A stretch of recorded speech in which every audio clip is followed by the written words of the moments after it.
as of now, we could conceivably be on our podcast. Yeah, here we are on the podcast, Inherently Human. I'm Aiden DeBoard. My name's Jim Newman. And we're just here to talk about the things that you already know, but we're saying it for you. And you decided to listen to us. Yeah, I like that you said that. The first episode, you said that, and now it's kind of sinking in. It took some thought for you to put that together, and I think that is a really great insight, saying that it's stuff you know, but we're saying it for you. Yeah. And in a way, that is a kind of exploration, and it's kind of a risk, because we're just talking off the top of our heads. Yeah, I mean, just it's casual conversation between two people who met on very weird circumstances. I would is the best say way that I can. atypical. Yeah, atypical. That's the word I'm looking for. I'm standing chest deep in the pool doing my resistance training at the rec center at Portland State University. Aiden is the lifeguard. And then it just devolved from there into a podcast. Yeah. And so how these conversations at the pool would start typically is I would bring up a topic to Jim. I would ask him what he thinks about it, and then we would ramble from there until my boss got mad at me and I had to move. And from my point of view, the outfall was I'm doing reps with these Water weights, dumbbells and things, and I'm doing a count, but you cannot count and have an intellectual conversation at the same time. So I'd always kind of lose it at 10 or 11 and sort of try to make it up by starting over or something, and my time in the pool expanded accordingly. So that was Jim's way of telling me that he's upset at me for ruining his workout. No, actually, it probably made, I never knew until now. No, I never told you that, but then we've had not a whole lot of time. Prior to today, as we phrased it before, we've had one dry land conversation. Yep. Only one. The rest of the time, it was the only time I've seen him with his shirt on. I know, which is kind of an absurdity, I guess. But then we decided, you know what, let's keep doing this, let's record it, and let's let other people listen to it. Yeah. And see where that goes, see where it takes us. I have to say, though, that one thing that I noticed about you right away, one of our early topics was about spirituality. And it was during that time. Yeah, it kind of came up because you were anticipating a summer where you were going to get in touch in some way, and correct me if I'm wrong, but in some way with your spirituality, right? It didn't play that way. Yeah. So the plan was, for those of listening who don't know, during summer 2018, I had a month-and-a-half-long journey of lifeguarding and self-discovery. So what I would do is that I would start from Portland July 8th, and I would drive down the coast, and then as soon as I got to the Oregon-California border, I would start going east until I got about all the way to the eastern border of Oregon. And then I would retrace my steps, and along the way, I would be lifeguarding, I would be camping, and I would be meeting new people. None of that happened. None of it happened. Not a goddamn of it. And so during this time, I was supposed to be isolated, and I was supposed to be alone, and I was really excited for it. I had a lot of books ready, I had my hammock ready, I had all my spots ready, and reservations at campsites and jobs, and I was going to get paid, and I was super excited, and then the fucking forest fires happened, and all of it got ruined. And so my month-long journey of self-exploration and discovery became a lot of time sitting at home doing nothing because I got work off anyways. Oh, that does sound like catastrophe, man. It was a very tragic time in my life. So yeah, and that kind of an interesting way to go into the question that I wanted to ask you, or the topic that I wanted to talk about today. For a couple years now, I've been visiting a website called The Oatmeal. Just this very casual blog website. This guy, Matthew Inman, he writes comics and just does a bunch of funny stuff. And sometimes he has a very serious, emotional, I guess is one way to put it, post. And he had one called How to Be Perfectly Unhappy. You can find this at The Oatmeal. It's a fascinating little comic that he does. And it's based off a larger essay by Augustine Burroughs from the Wall Street Journal called How to Live Unhappily Ever After. And the concept of this is the existence of happiness. It's, and I know a lot of people, at least people who know me, are thinking to themselves, oh God, not this shit again. Because I've talked about this a lot. Happiness?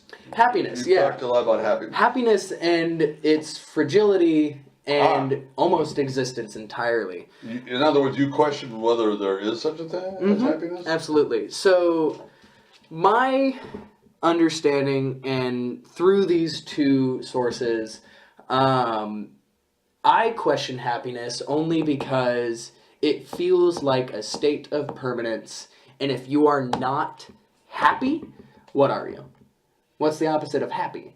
Unhappy. Unhappy. And so, if you are not inherently happy with everything in your life, if you are not happy, you are unhappy. So, it's interesting to think about, because does happiness exist? Are you happy all the time? I want to say no, I'm not happy all the time. I've got a lot of internal pain and suffering that, things happen in my life. I'm stressed. I'm a college student. There are things in my life that make me unhappy, but that doesn't mean my life is so tragically terrible that I'm, quote unquote, this black and white unhappy. I'm busy, is what I like to say. And this, it goes into, I'm pretty much just reiterating what is said in these two articles, the comic and the essay, but they say things like, you don't need to be happy, mostly because it just doesn't exist, but there's other things to be. There's a more specific way to live your life. There's a more specific way to talk about things. I'm interested in things. I'm fascinated. I'm busy. I'm thoughtful. I'm fulfilled. Those kind of things. But I'm not happy, quote unquote. But does that make me unhappy? See, I wonder if there's a difference, and I just thought of this while you were talking. Is there a difference between happiness, which is a state of being, maybe, and joy, which is an occasional condition that pops up? And I would say, look, everyone has this jungle of chemicals and electrical circuits in their brain, and how can you ever expect that chaotic morass of liquid and whatever else is up there, tissue, silica, all that science, all that science, to produce a state of utter euphoria, unless you have drugs or something? I guess that would be happiness. But I think you can train yourself so that you can discover cool things, and you can be creative, and in those ways you can experience joy. Unless that sounds like a cliche to you. Does that sound like a cliche? So it's funny that you say that, because in the Matthew Inman comic, he talks about that almost verbatim. Of there's joy in life, there's pleasure. Yes. And so just because we as people are inherently unhappy because we aren't perfect We're in our just lives. Morassing Yeah. chemicals up there. There are times where we feel joy. There's Yes. times where we feel pleasure. Precisely. But those are fleeting, obviously. You can't just feel permanent euphoria all the time. But there's the anticipation of further joy. Yeah, it might be fleeting, but if you learn the pathway that for you leads to joy, sometimes you can pursue that path again and again and again, I think. Okay. Now, I had a thought as you were saying that. Now, is that being happy or is that being excited? I think Or it's, is that being hopeful? I think in a way, I mean, just to turn it dark, it's a way of getting through, in a way. Okay. I mean, we obviously want to maximize our pleasure in life, and individuals who are lucky enough can find ways that their brain can behave according to certain criteria that you learn and discover for yourself ways to be happier, or ways that your behavior contributes to a more positive definition of yourself, so that when you just think, I'm Jim Newman, I can think, I'm Jim Newman who does ... and then think, yeah, and I get myself a little attaboy because I'm saying, yeah, I know how to paint. And some people like my paintings. So, But is that more pride than happiness? Are you? No. So, the way that I want you to think about this for a second is if you had no concept of happiness, right? So you are Jim Newman and you go throughout your life, but the vocabulary of happy, or the concept of it, of happy, never existed to you. And then this is an example that kind of came from the Matthew Inman comic. If I came up to you one day and asked you about your craft, exactly, craft. your What craft? your art, Okay. your job, the journalism, everything, Yes. the things that you create or the things that you do that Yeah. you find fulfilling or Yes. satisfying or Right. joyful. And I said, does it make you happy? And the only definition that I could give you is permanent bliss, where there's no downside to it, right? What are some things in your craft, the things that you create, that might be difficult for you? Oh, everything. And my answer to your question, are you happy? I would say the answer to that is no. Exactly. So you're not. And No. you never had a concept of it before. And so if you never had that concept, does it matter? Well, I think one motivation that most humans have, and I don't really know this for sure, but I think the avoidance of pain. Like, nobody wants to die, probably. Most of the time. Nobody wants to die. They would like to avoid that. So you have a life in which some of the time you're going to be in pain. So then the next step is trying to avoid the pain. That's not happiness. Right. But some stability where everything is okay and you're watching the glistening lake and feeling the wind, and you're not overjoyed, but you're experiencing just being alive. Right. If that state exists, I guess it does. Would that state be almost kind of a homeostasis? Maybe, of- yeah. That's hypothetical. I don't Right. know. I mean, do I? Well, that might be meditation. You know, you find the Okay. better part of yourself. You find something that feels like real pleasure. I mean, I've had a lot of psychotherapy, and I know that these days therapists seem to be saying that the inherent condition of a human, like maybe from being a baby on before complications start coming in, Yeah. is a kind of euphoria, really. Existence as euphoria? Yeah. And I don't know if that's true or not, but I'm seeing a person who, and I'm have to apologize because I don't know the name of the therapy, but it is something to do with eye movement. Right.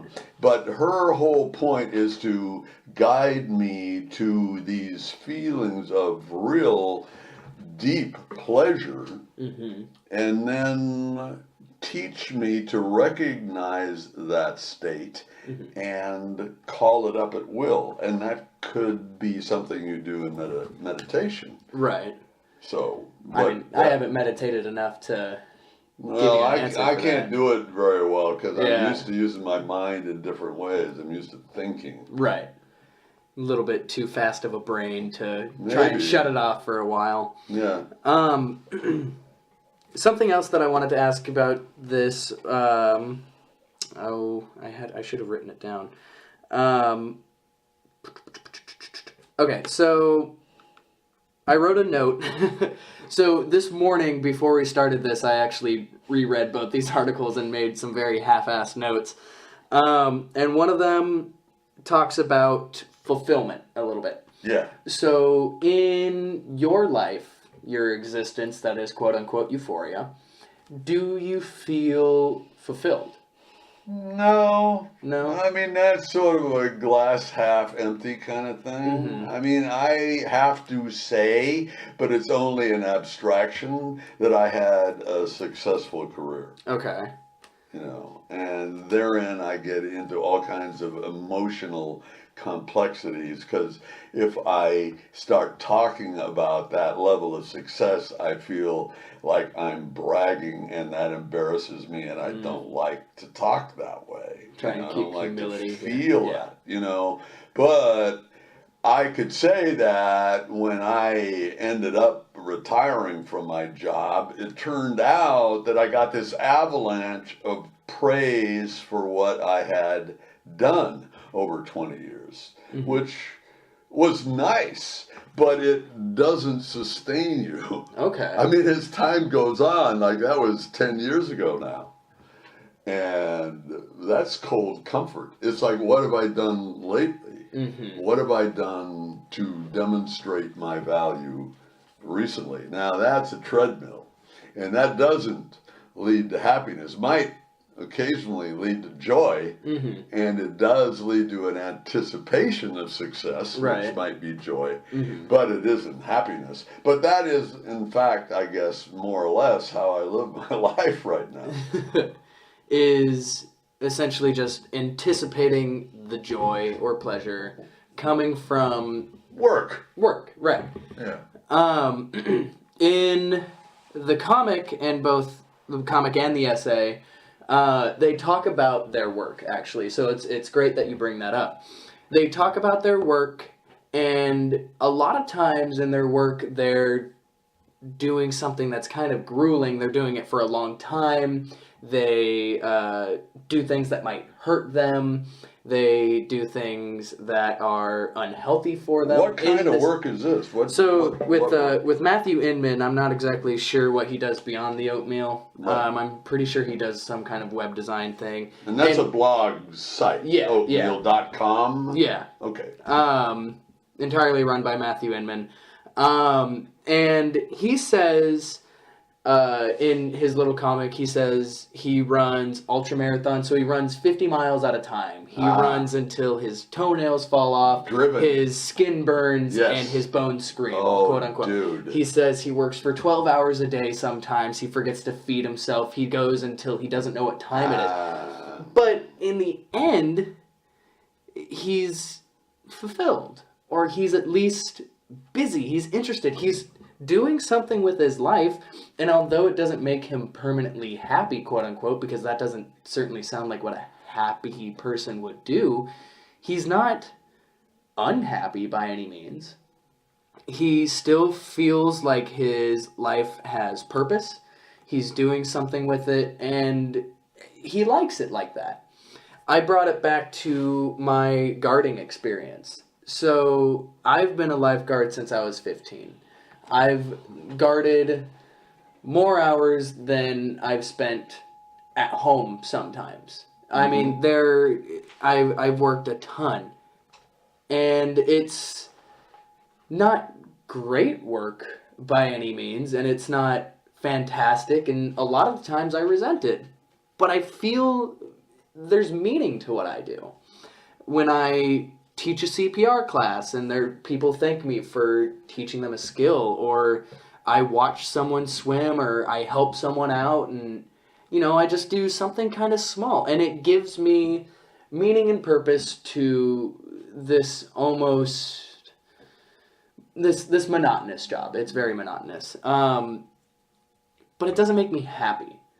So how do you feel in your work, in your life, something similar to that, where you have gone through so much that it makes you happy sometimes, maybe, or you feel fulfilled, or there's joy, pleasure, whatever, but it's not fantastic?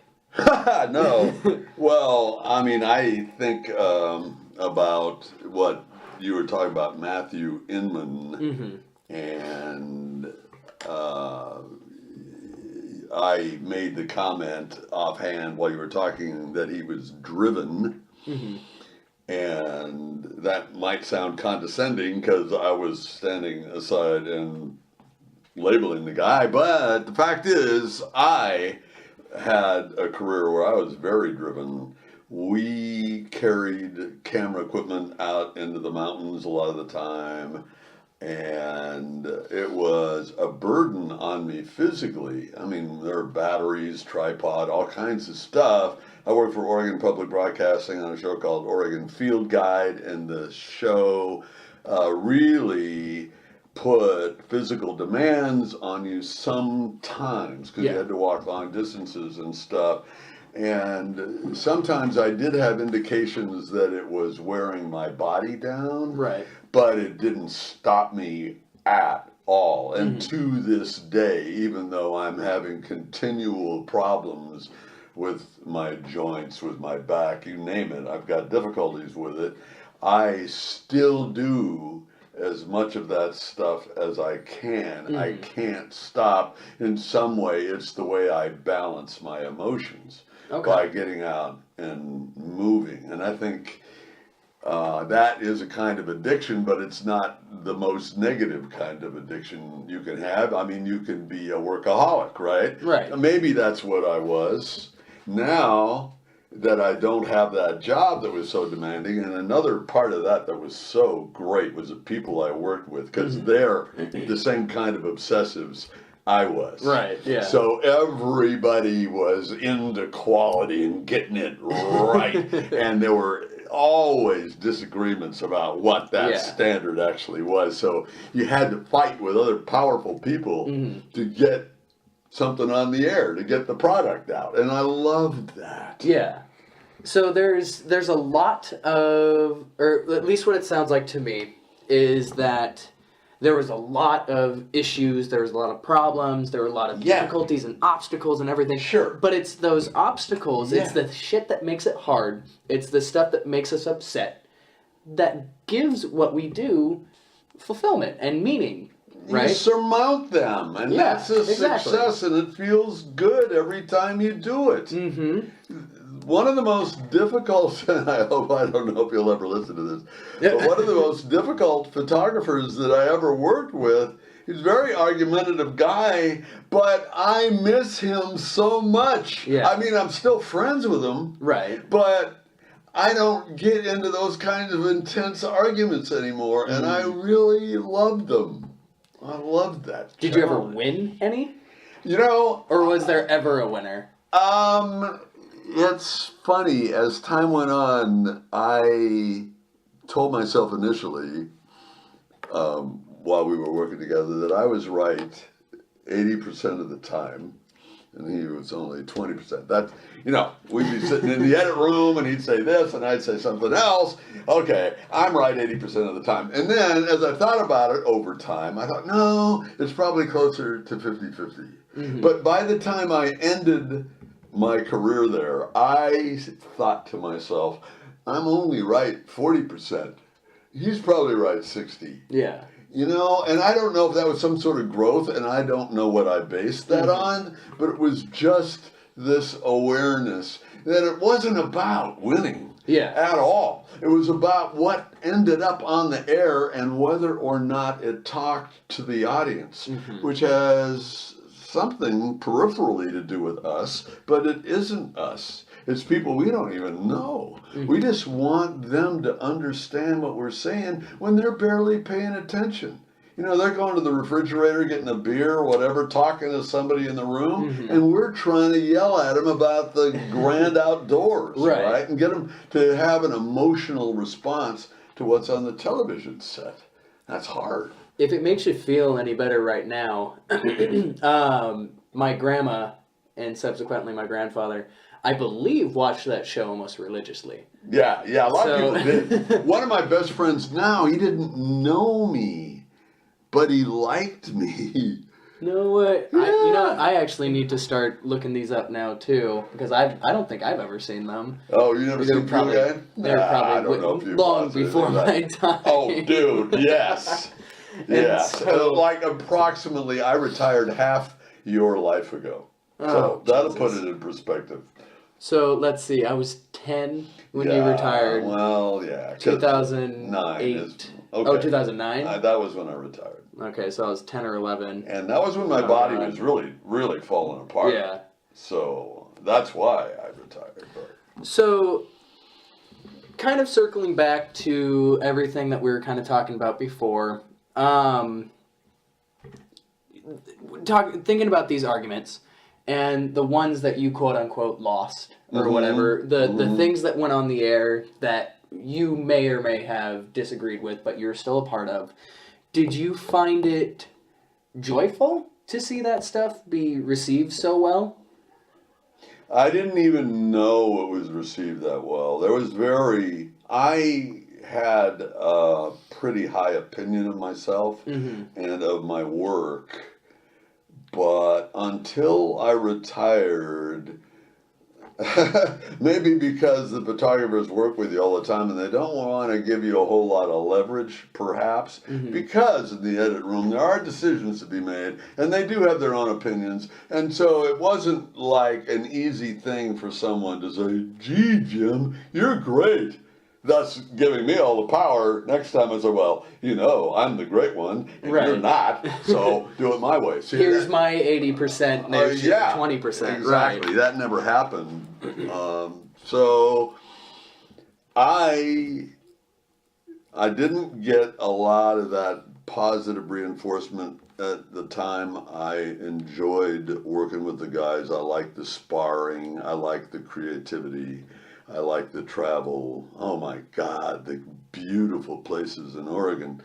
And, you know, my last 10 years, a lot of it has been trying to replace that glorious time. In retrospect, I know it was work. It wasn't all fun. And, Right. you know, a lot of frustration and real unhappiness associated with it sometimes.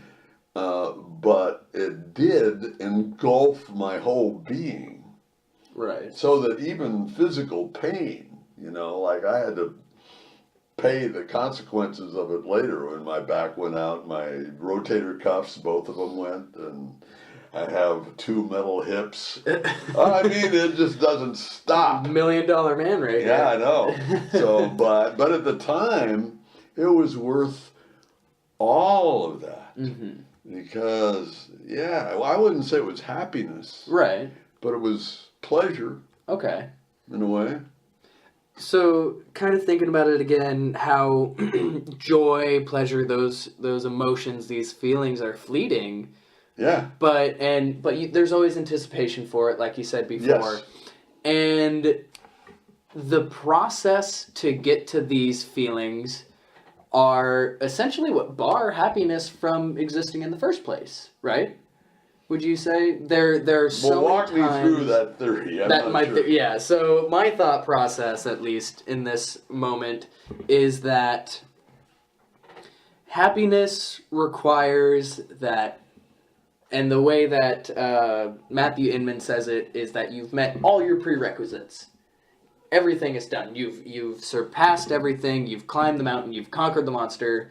And congratulations, you're happy. Here's your sign award. I don't know, but And the you Jeff are Foxworthy award. permanently happy. And you're permanently happy. Congratulations. This is the rest of your life of happiness. However, to be happy and not unhappy, that requires things such as the physical pain you go through, the arguments, the heated anger, to just not have happened, almost. Or maybe to not have happened, or less so. Because there's always something that ignites a negative emotion or feeling, right? And so, but in the end, everything works out. You feel fulfilled, or you feel there's meaning in what you did, or you have a good experience coming out of it, that you've met people, that you've progressed, that you've grown as a person, but none of it was truly happiness, right? Because there were those things that kept it the away. qualities. I don't think there's anything like a permanent state, unhappy or happy. I mean, probably if someone is in severe pain all the time, then they're permanently unhappy. I can imagine that a lot more easily than I can imagine permanent happiness. Yeah. I just don't see it unless a person has some psychological glitch where their perceptions are disordered in some way and you are in a euphoric state forever, maybe. But I don't think there's such a thing. Does your Matthew Inman think there is a state of happiness, permanent happiness? So, and that kind of brings us back full circle to the original question of whether or not happiness even exists in the first place. Whether or not we can use it simply as an adjective, or if the idea, the theory, the whatever of happiness existing ever mattered. That was kind of a weird, rambly sentence, but in my head it made sense. To Well, what do you think then? I mean, if that's the proposition, does happiness, is it just an adjective? Or happy is an adjective and happiness is a state that's mythical? Where do you come down on all that? I mean, guess- Have you ever been happy for more than, let's say, 24 hours at a time? Ever? I mean, if anybody can say that, Who?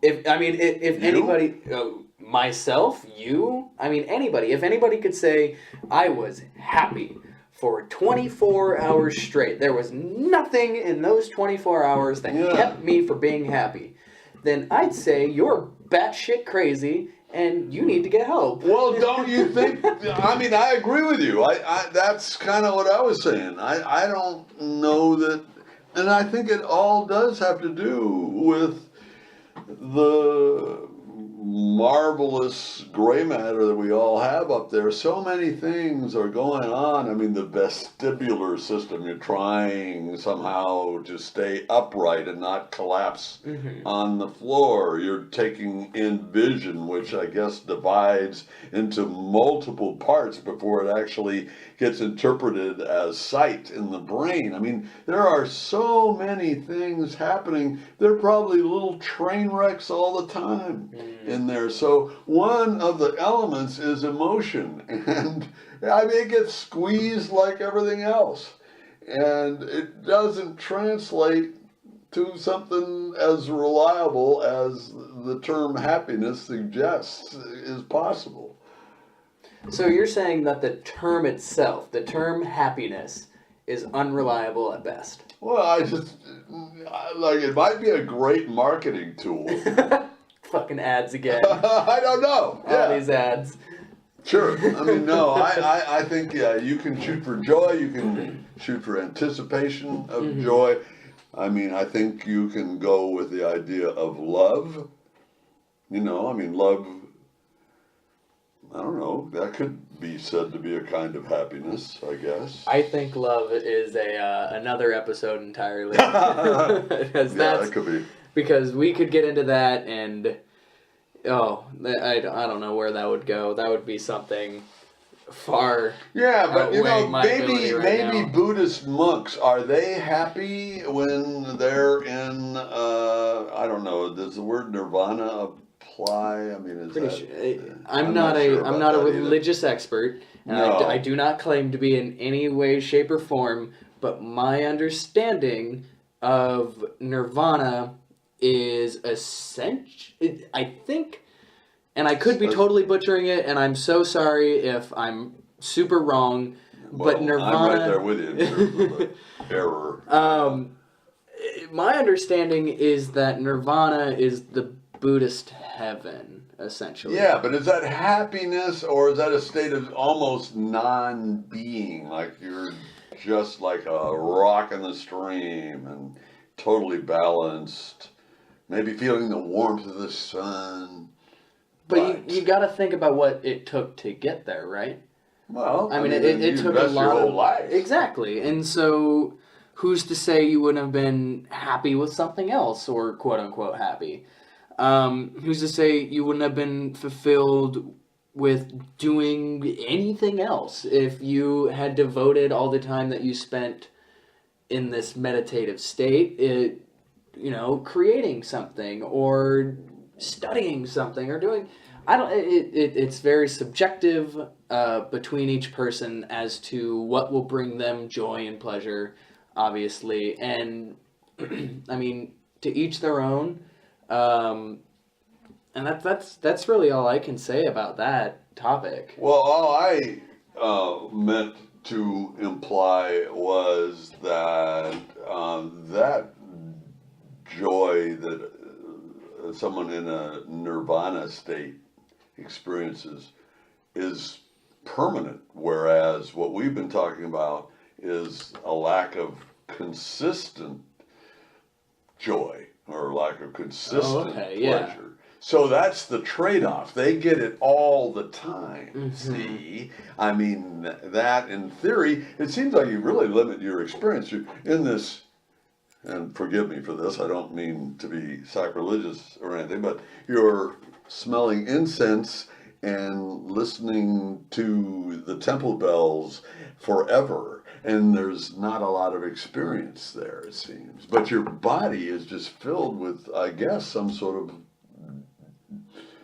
extreme joyousness, maybe. And is it worth the trade?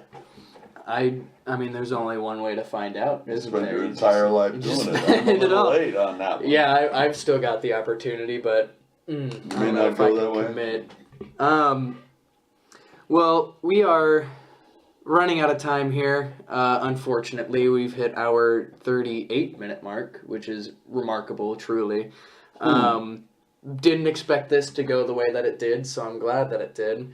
So I guess my concluding thought, or my concluding question... Do you have a summation thought of some sort? Do I have summation? Or a summary? No, I don't know, I'm sorry, I interrupted you, I apologize. No, it's, I guess, my takeaway from this is still my own personal viewing of happiness does not exist. Being happy is a cop-out way of talking about emotion when you can go far deeper into how you feel and what you're doing in your life and how things are without saying, oh, I'm happy, because it's lazy. It's not a great way. You could say, I'm fascinated, I am busy, I'm excited, I'm, a little down, I'm sad, I'm angry, I'm anxious, I'm so many other things, but as soon as I say, oh, I'm happy, and it's just like, all right, cool, thanks for that mindless adjective that relays nothing to me as a person. I think you're 100% right. I totally go with that. And so I guess at this point, the true concluding thought, the question that we want you to take away from this is, does happiness exist? Please check out How to Be Perfectly Unhappy by Matthew Inman at theoatmeal.com. And then you can also find a free full version of How to Live Happily Ever After by Augustin Burroughs on murphyscabin.net. I mean, if you just look up the title, it's the first link, I believe. Go ahead, give those a read. They're truly interesting.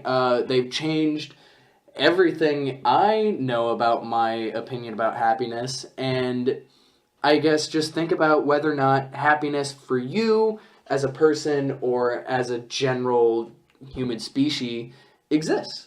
Yeah, is the concept of happiness simply a marketing tool? Happiness as an advertisement. Have we been lied to all this You time? can be happy. Oh, God. All right, well, that's a whole... I think we've just spurred a bunch of conspiracy here, thinking that happiness was created. Oh, I don't want to To do sell. that. There's enough All paranoia right, you know around, what? I don't want to get into that Wow. personally. I think I'm already crazy enough for believing that happiness doesn't exist, and the last thing I need is to believe that someone that somewhere someone did it to created you. it. Yeah, that this was nurtured into me. The idea of happiness. God damn it. All right, well, I'm Aiden. I'm Jim. And thank you for listening. We highly appreciate it. Episode 2, we're still trying to get on our feet here. And if you like it, I mean, let us know. We'd love to hear it. If you hate it, shove it up your ass. But Actually, I never would have said that, but I like constructive criticism Right. is encouraged. And we'd love to hear what you have to say, what you have to think. And if you have topics for us that you want us to go through and say exactly what you're thinking, except saying it for you, then we'd be more than thrilled to try that. But for now, thank you, and we will see you next time. Jim, anything? that. No, that's it, man. All You right. said Well. it. We'll see him later. Perfect.